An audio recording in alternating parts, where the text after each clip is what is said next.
ليه تصميماتي مش شبه تصميماتهم؟ سؤال بيسأله أغلب مصممين الجرافيك لنفسهم وهم لسه داخلين المجال وبيتفرجوا على شغل المصممين التانيين.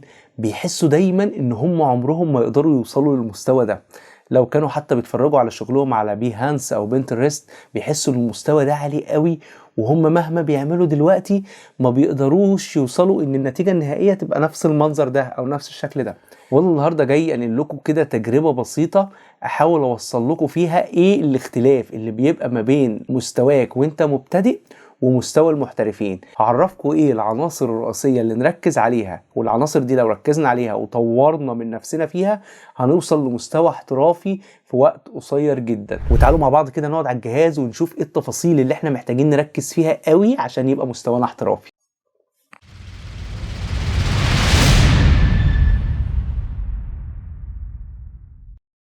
بصوا يا جماعة، مبدئيا كده أنا شايف إن من أهم الحاجات اللي تفرق معاك لو أنت عايز تعمل تصميم احترافي اختيار الصور بتاعتك.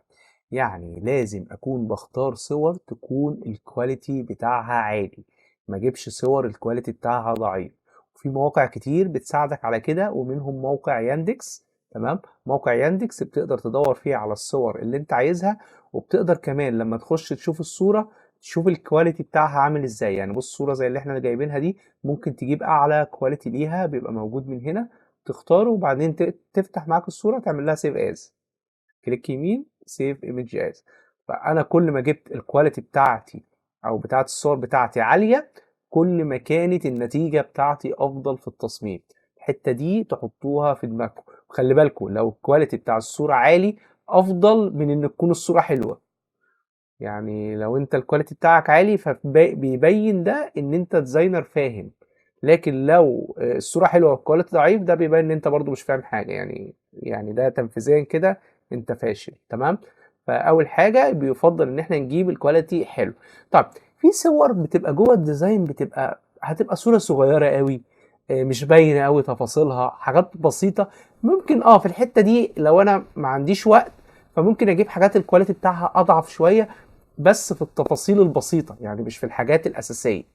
يعني في حاجات صغيرة هتتحط جوه الديزاين بتاعي على حسب ما أنا مرتب الديزاين بتاعي في دماغي. تمام، يعني هحط شوية ورد صغيرين في حتة معينة، هحط أي أيتم معين في حتة صغيرة في الديزاين فمش محتاجة بيكسل عالي، فدي ممكن انزلها بكواليتي بس برضو يبقى كويس ما يبقاش ضعيف قوي. النقطة دي هتفرق معاك وتعمل معاك مفعول السحر في كل تصميماتك. تمام، انا عامة يعني دخلت كده دورت من شوية ونزلت شوية صور عشان اعمل ديزاين كده بسيط افهمكم بس خواص التصميم الاحترافي. يعني عايز افهمكم بس ايه اللي بيفرق ما بين شغلك وما بين شغل غيرك، ايه الحتت اللي بتأثر اصلا. تمام، فانا اخترت الباك جراوند دي وانا نزلتها بكواليتي عالي، وبعدين برضو اخترت المنتج بتاعي اللي هو الشنطة دي، وقلت احاول اطلع منهم اي ديزاين كده اشرح لكم عليه حتى لو كان بسيط. تمام، طب انا دلوقتي فتحت برنامج الفوتوشوب وعملت الديزاين بالفعل، وهبدأ اوريكم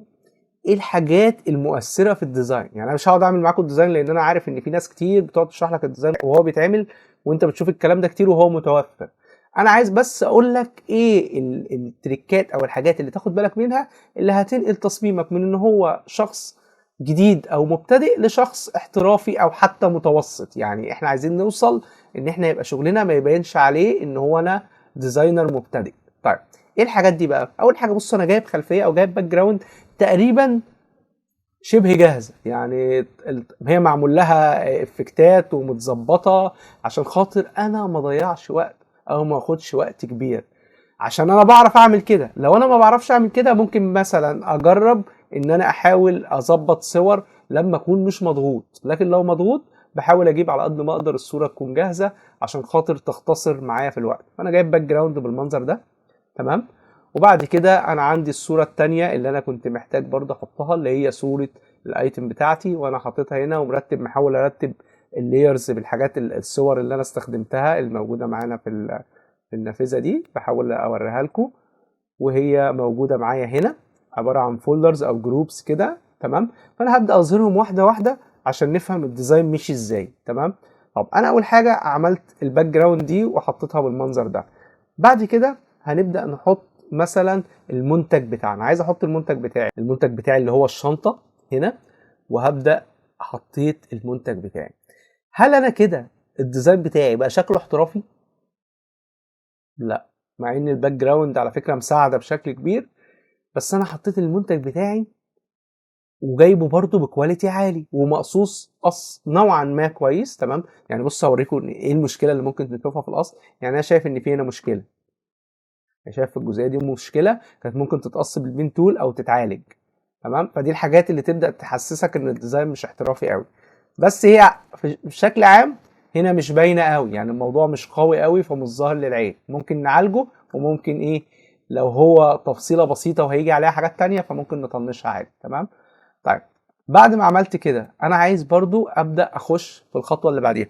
طب ايه اللي مطلوب دلوقتي عشان ابدا اوصل لاقل حاجه في الديزاين ده؟ مطلوب منك انك تركز في الحاجات الجايه دي قوي. انا جبت باك جراوند حلو، تمام، والصوره الكواليتي بتاعها كويس، وجبت صوره للمنتج حلوه وقصيتها كويس، تمام، وحطيتها. فاضل كده الجزء الثالث في التصميم معانا. الجزء الثالث ده متقسم لثلاث حاجات، الثلاث حاجات دول يعتبروا في مستوى واحد.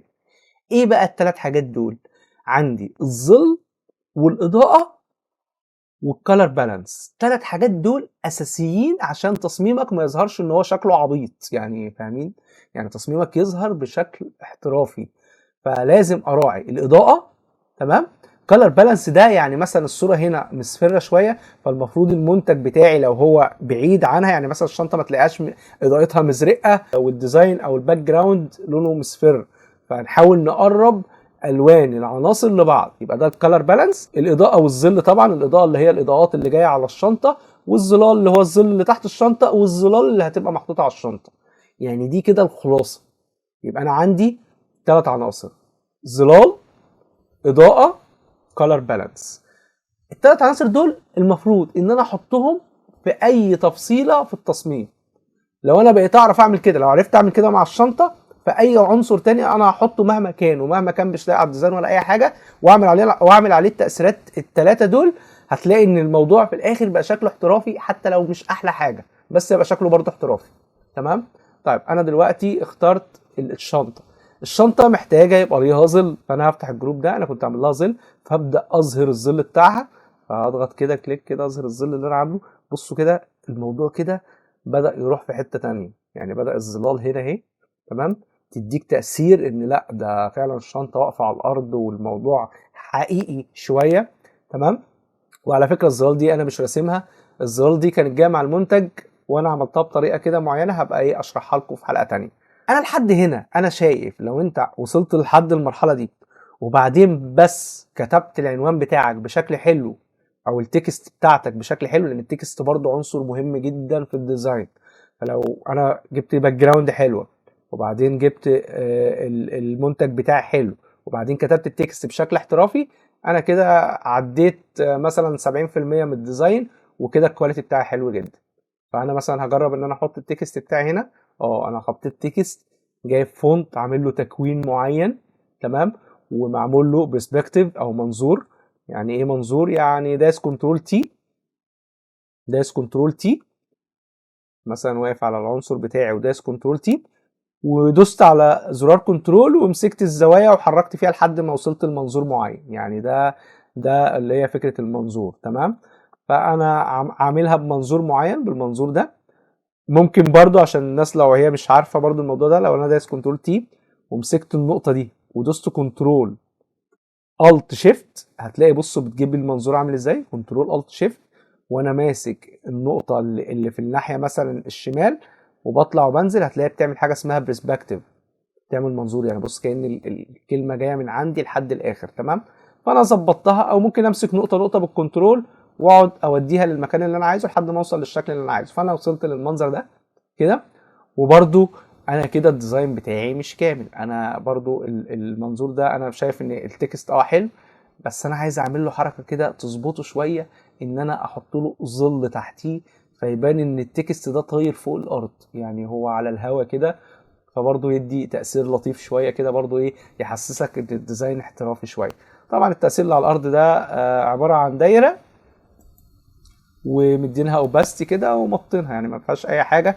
طبعا انا مش عايز اتطرق لحتة ان انا اقعد اشرح التفاصيل دي، اعتقد اساسا ان انتوا تعرفوها، وممكن نعمل حلقات بقى بنشرح التفاصيل دي لوحدها. لكن انا بحس ان وانت عمال تتفرج على عمال اشرح في تفاصيل في تفاصيل في تفاصيل، فانت بتفهمش حاجه. انا عايز اعرفك العموم، الاساس ايه. تمام. فانا عملت اهي التكست اللي محطوط حطيت له ظل. ممكن التكست ما تحطلوش ظل، بس هنا انا بس محتاج اوصل لمنظر معين فعملت له الظل ده. فبقى عندي الشنطه هنا محطوط لها ظل، والتكست هنا محطوط له ظل، والباك جراوند شكلها حلو، والشنطه شكلها مناسب. انا ممكن امسك الشنطه كده واحاول اعمل لها كلر بالانس عشان خاطر كده تعتبر الشنطه العنصر الوحيد اللي في التصميم دلوقتي. فانا عايز اخليها تبقى مظبوطه. انا ظبطت الظلال بتاعتها واعتقد ان الاضاءه بتاعتها ما فيهاش مشاكل. فانا بس اللي ناقصني العنصر الثالث اللي انا كنت قايل لكم عليه اللي هو الكالر بالانس. فانا مش شايف ان هي محتاجه كالر بالانس، يعني مش شايفها ان هي واخده اضاءه مختلفه عن الصوره. بس انا عايز اوريكم بس فكره الكالر بالانس. ادوس من تحت هنا على الادجستمنت واختار من هنا كالر بالانس، هتظهر لي الكالر بالانس بالشكل ده كده. فاقدر عن طريق التولز بتاعتها والادوات بتاعتها او النافذه بتاعتها ان انا اغير كده في الالوان بتاعه الديزاين بتاعي. بس هنا لو تاخدوا بالكم ان انا كده بغير في الديزاين كله. يعني بصوا الديزاين كله احمر او يروح ناحيه السيان. ده طبعا هنا الالوان الحاره وهنا الالوان البارده. فانا مش عايز اعمل كده. انا عايز بس التاثير يبقى على الشنطه. يعني هي الصوره اصلا مايله للالوان الصفراء شويه او الاصفرار. فانا عايز ان اتحكم في الشنطه بس. فبقف عليها كده، اقف على الادجستمنت اللي انا عملتها وادوس كنترول الت جي. هتلاقي في سهم كده عملها ماسك على الشنطه. فكده لو عملت اي تاثير، يعني بصوا كده انا مخلي الشنطه مزرقه والالوان هنا صفراء.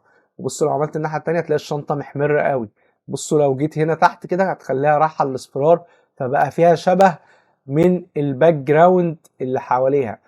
بس انا شخصيا يعني مش حاسس ان هنا الصوره محتاجه ان انا اخلي الشنطه مصفره كده. فانا هلغي الكلام ده وهبقى اعمله في الاخر عن طريق الكاميرا رو. يعني في حاجه بنعملها في اخر الديزاين كده بنظبط بيها الالوان فاسمها الكاميرا رو او فلتر اسمه الكاميرا رو. ده هنبقى نعمله في الاخر. تمام. طيب انا كده مش محتاج دي فالغيها. انا بس كنت عايز افهمكم الحته دي. بعد كده يبقى انا كده عندي الشنطه دي الظل بتاعها اهو، وعندي عايز اعمل بس شويه ظلال عليها كده. يعني ايه؟ اخليها بس تبقى مجسمه اكتر شويه. فبشوف الحتت الغامقه اللي فيها وابدا امشي عليها، سواء بقى كان بالبرش او سواء ان انا استخدم الدوج والبرن. في طرق كتير ان انتوا ايه او سواء كان بالكيرفز حسب ما انتوا عايزين. انا عملت بطريقه بسيطه خالص كده، حطيت عليها شويه ظلال كده بالبرش. تمام. ودوست كنترول الت جي برضو عشان خاطر تبقى داخله جوه الشنطه. ما اثرتش تاثيرات كبيره، بس يعني ايه اديتها نوع من التجسيم. ممكن كنت عملتها بشكل افضل بس ده انجازا للوقت يعني. تمام. فادي كده قبلها وكده بعدها. تمام. بدأ يبقى فيه بس ايه شويه تجسيم للشنطه كده عشان تبقى ثلاثيه الابعاد شويه. يبقى انا كده مع الشنطه دي عملت كل اللي انا عايزه خلاص. انا شايف ان التصميم ده كده بالنسبه لي مقبول. يعني لو حد وريهولي انا اشوف ان هو ديزاين مقبول من حيث المكونات.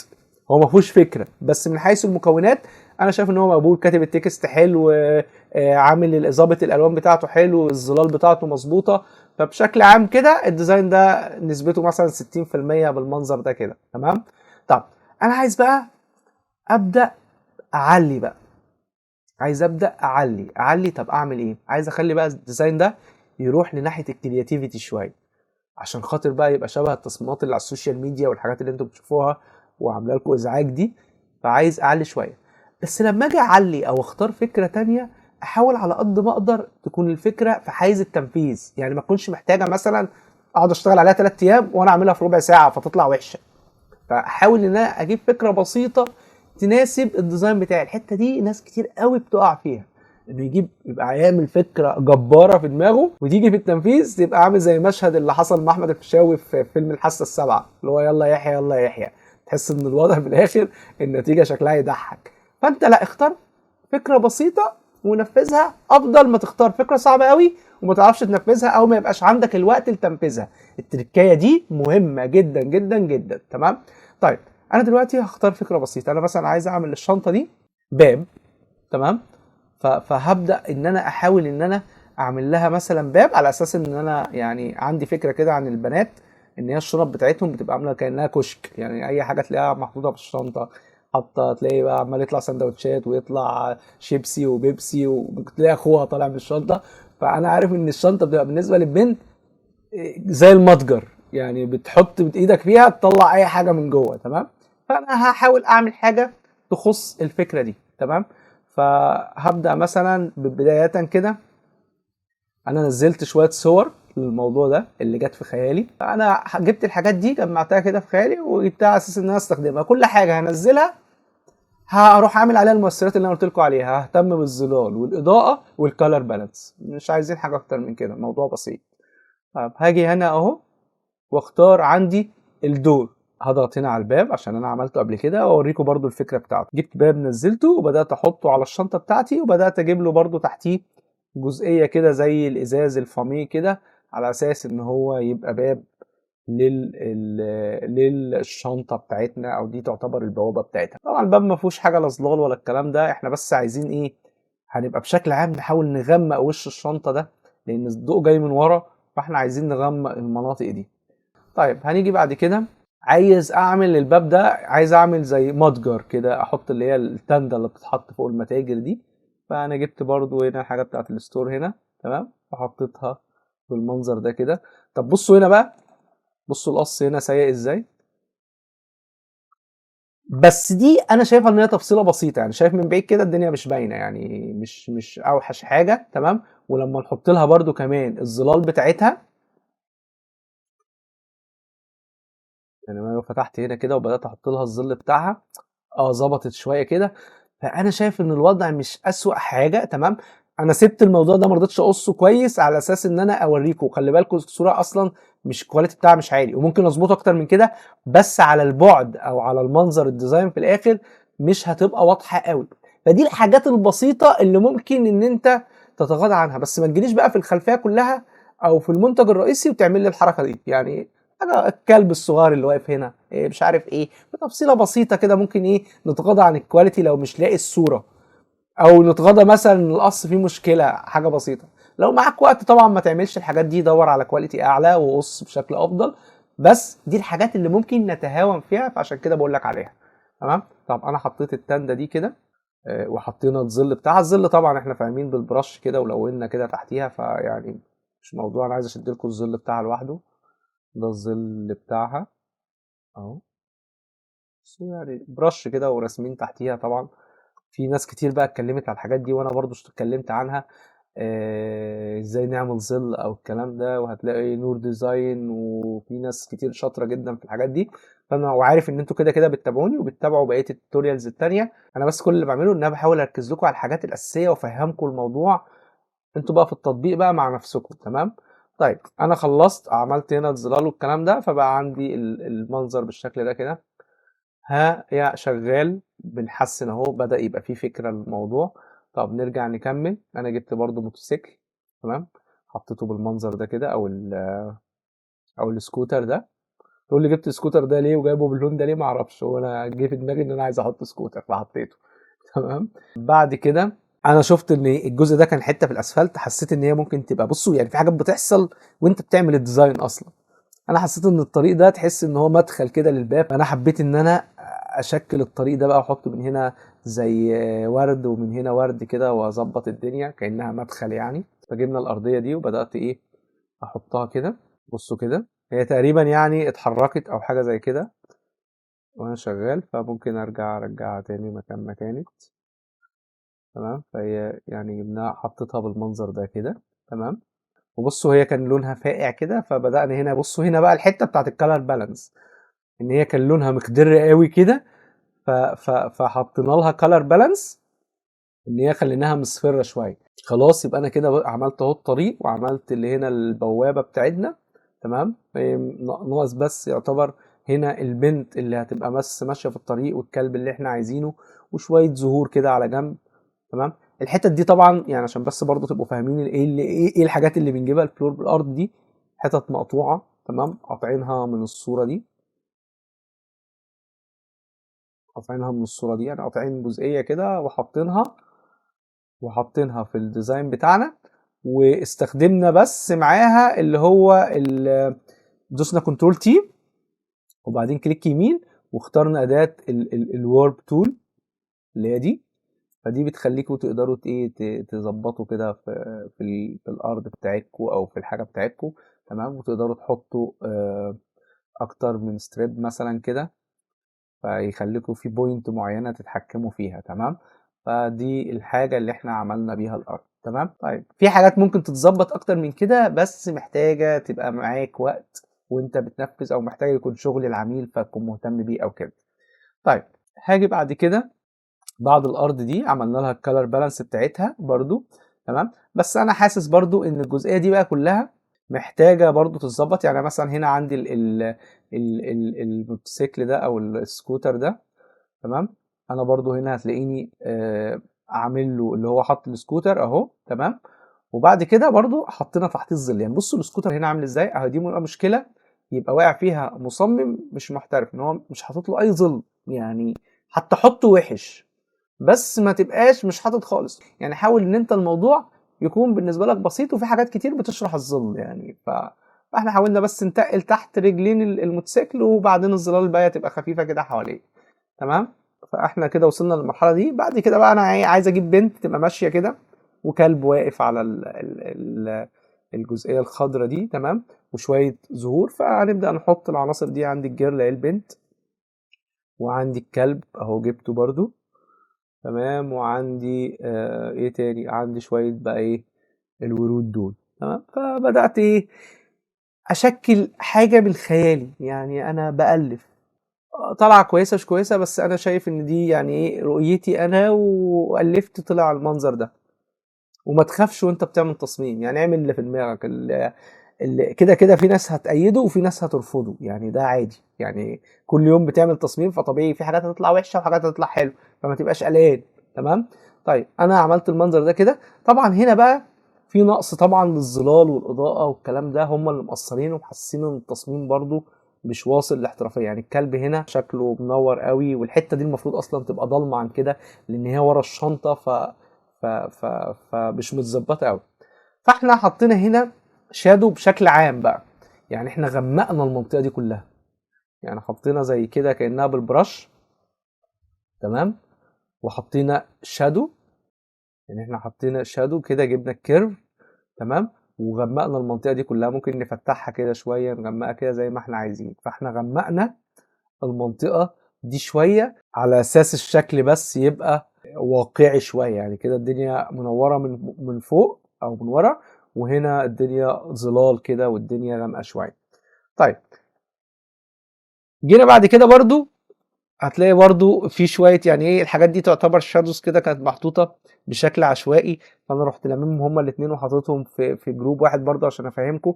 لقيت حته فاتحه الارض فاتحه، رحت برضو مغمقها مره بالبرش، وهنا عملتها بالكيرف. يعني انا مش فارق معايا اعمل الحاجه بانهي اداه. يعني انا اهم حاجه بالنسبه لي ان انا محتاج اغمق الحته دي، اشوف اي حاجه تغمقها. محتاج افتحها بالدوج والبيرن، بالكيرف، بالليفل، ببرش عاديه ولون غامق واديله مود. ايا كان بقى الطريقه مش فارقه معايا، المهم اوصل للنتيجه اللي انا محتاجها، اللي انا فاهمها. ان انا عايز اعمل هنا ظلال، الدنيا غامقه. تمام، طيب انا عملت كده بالفعل. تمام، وبقى عندي ده الشادو بتاعي. تمام، برضو ده لقيته مؤثر على مثلا زي حاجه زي الكلب اللي هنا ده، برضو مش الدنيا مش متظبطه. فروحنا عملنا له هو لوحده برضو كيرف، غمقناه عشان يبقى شكله واقعي. بصوا كده الدنيا بدأت تبقى واقعيه شويه. تمام، الكلب ده برضو واقف ملوش ظلال تحت، فبدأنا نحط له ظل تحتيه، فبدأ يبقى واقف على الأرض. شوفوا كل ما تفصيلة تظهر، كل ما الموضوع يبدأ يظهر إن هو واقعي أكتر. يعني كل ما تفصيلة تظهر كل الموضوع يبقى واقعي. طبعا البنت برضو عملنا لها يعني يعتبر دوج وبرن. يعني عملنا إضاءات في الحتت اللي هي المفروض جاي عليها الشمس شوية، أو اللي هي جاي عليها ضوء فيها، والمناطق التانية خليناها غامقة. طب البنت برضو يعني ما ينفعش، يعني الكلب حطينا له ظلال وكده، وهنا البنت مش محطوط لها ظل. فهنبدأ برضو نشوف البنت بتاعتنا كده ونشوف الظل بتاعها. نحط الظل. انا طبعا حطيت الحاجات في جروبس، فممكن تلاقي حاجات نازلة قبل حاجة. يعني مثلا جل المفروض الظل يبقى تحتيها. تمام، فهنا الظل تحت رجليها. تمام، بشكل عام انا عايز اقول لكم ان انا في اغلب التفاصيل ما ركزتش فيها. يعني عملتها كده، يعني اللي هو ايه، عايز بس اشرح عليها، ومش عايز مستويات اعلى من كده. انا عايزك بس تبقى واصل للجزئيه دي، تبقى واصل للمستوى ده، هتبقى زي الفل. تمام، يعني ممكن نركز اكتر ونعمل الظلال بشكل اقوى او الكلام ده، بس الموضوع مش محتاج قوي في الحاجات الصغيره. تمام، ممكن في التفصيله كبيره، يعني ممكن ظل الشنطه اخلي بالي منه قوي، لكن في الحاجات الصغيره دي ما تركزش قوي. يعني مثلا عندي برضو هنا الورد، ما تركزش قوي الا لو معاك وقت. لو معاك وقت ركز براحتك عشان لا تقعد يومين، لكن انا عارف ان اغلب الديزاينر بيبقى ما عندهمش وقت في التصميم اللي بيعملوه، فركز في اللي يستاهل. تمام. انا جيت هنا برضو الفلاورز مثلا، هنا برضو ايه حطيت الظل بتاعها. بصوا بصوا، يعني انا كده عمال اراعي النقط اللي انا كلمتكم عليها في كل حاجه. فهنا بصوا هنا الورد، حاولت ان انا برضو بصوا من غير ظل، بصوا بظل تحس ان هو بدأ ايه يبقى محطوط على الارض، في ظلال جايه تحتيه، فالوضع بيبدأ يبقى واقعي اكتر. تمام. فكده بقى الديزاين بتاعي بدأ يظهر. تمام. كل عنصر او كل جزئية فيها انا بدأت اظبط الاضاءة والظلال والكالر بالانس لو انا لقيت حاجة ان هي محتاجة للكالر بالانس. تمام. طب هنروح كده اخر حاجة، برضو حسيت ان الدنيا فوق فاضية، فحطينا شوية طيور طايرة كده بعيد. تمام. بصوا هنا الطيور طالعة بلور. طب ليه الطيور بلور؟ لان انا برضو في جزئية انا ما وريتها لكوش، ان انا في الاول عشان احاول اظهر المنتج فبدات اخلي الجزء اللي ورا ده بلور شويه. يعني طب نخليه ورا بلور شويه ازاي؟ عشان كده انا عملت الطيور برضو ان هي فيها بلور شويه. طب طب الكلام ده بيتعمل ازاي؟ انا بس خدت، يعني لو نعتبر ان دي الباك جراوند، همسح اللاير اللي انا عامله ده. لو انا عندي الباك جراوند بالمنظر ده، دوست كنترول جي فقررت الباك جراوند وعملت فلتر. في كذا طريقه، في طرق احترافيه اكتر من دي، بس انا دي متعود عليها وسهله. جوشن بلور، واخترت مثلا درجة البلور اللي انا عايزها من هنا. تمام. وبعدين دوست اوكي، وبعدين عملت ماسك ومسحت الحتة اللي انا مش عايزها، اللي انا عايزها ظاهرة. يعني انا عايز الجزئية اللي قدامي دي تبقى واضحة والبلور ورا، عشان خاطر بس الشنطة او المنتج بتاعي يكون ظاهر. يعني دي الفكرة عندي، ان انا يبقى البلور ورا وهنا الجزئية دي كلها تبقى ظاهرة، فهيظهر الماسك بالمنظر ده كده. تمام. فده كان برضو خلاني عملت لما جيت حطيت تيور او كده عملت عليها بلور شويه. تفاصيل صغيره وبسيطه وسهله قوي ان انت تعملها، بس في النهايه بتاثر على الديزاين بتاعك بشكل كبير. انا بقى طبيعي بتاعي اخر حاجه او اخر نقطه بعملها بعد ما اخلص الديزاين بتاعي، بروح دايس اقف مثلا على اخر لاير وادوس كنترول الت شيفت اي. تمام. هتلاقوني ان انا عامل كده فعلا. تمام. وببدا ادوس كنترول شيفت اي عشان اخش في الكاميرا رو. هنا الكاميرا رو فلتر. ابدا هنا بقى بقعد ايه اظبط بقى ايه، يعني عندي في البيزكس هنا ده الكاميرا رو دي ليها شرح معين، بس احنا نقول الحاجات اللي هي الاساسيه يعني. الالوان مثلا بتاعت الديزاين، يعني انا مثلا ما بحبش اللون بتاع الديزاين يبقى مصفر قوي كده، بحبه مثلا يبقى ايه وقت اللي هي الساعه الذهبيه، فبحس ان هو المفروض بيبقى فيه شويه احمرار شويه في التنت بتاعه، ما يبقاش مصفر قوي. اقعد بقى اظبط في الشادو، ازود شادو شويه، ازود الحاجات البيضاء شويه، ازود البلاك. هنا دي بتبقى حاجات الكلاريتي مثلا اقلله شويه عشان تبقى في ضبابيه كده. انا بقعد اظبط في الحاجات دي لحد ما عيني ترتاح، والحاجات دي كلها هتيجي مع الوقت. خلاص انا خلصت وحسيت ان الديزاين شكله كويس كده، دوست اوكي. تمام. هتلاقوا التصميم في الاخر بقى شكله حاجه مثلا احترافيه. انا مش عارف بقى دي مش مظبطينها قوي او دي مثلا تعتبر دي مظبطينها، فهتلاقي الديزاين في الاخر بقى حاجه احترافيه. انا مثلا حسيت ان لون السكوتر ده ما كانش عاجبني اللون الازرق فخليته اصفر. يعني انت ورؤيتك، كل شخص ورؤيته. انا كده خلصت الديزاين بتاعي بشكل احترافي، كل تفاصيله والله كانت تفاصيل سهله، ولا قصيت حتى تقريبا. انا في الديزاين ده ما قصيتش حاجه بالبين تول، يعني انا حاولت ان انا اعمله برضو باقل تفاصيل علشان يبقى في متناول الجميع. والجزء برضو الخاص بالحته بتاعت الكرياتيفيتي، انا عملتها متجر هنا المره دي. واحد بقى يعمل شنطه طايره، ممكن بقى تروح حاطط تفصيل اكتر، تحط بقى ورد وزرع حواليها كده وبتاع، وتحس تعمل لها كيان اكبر. في حاجات كتير.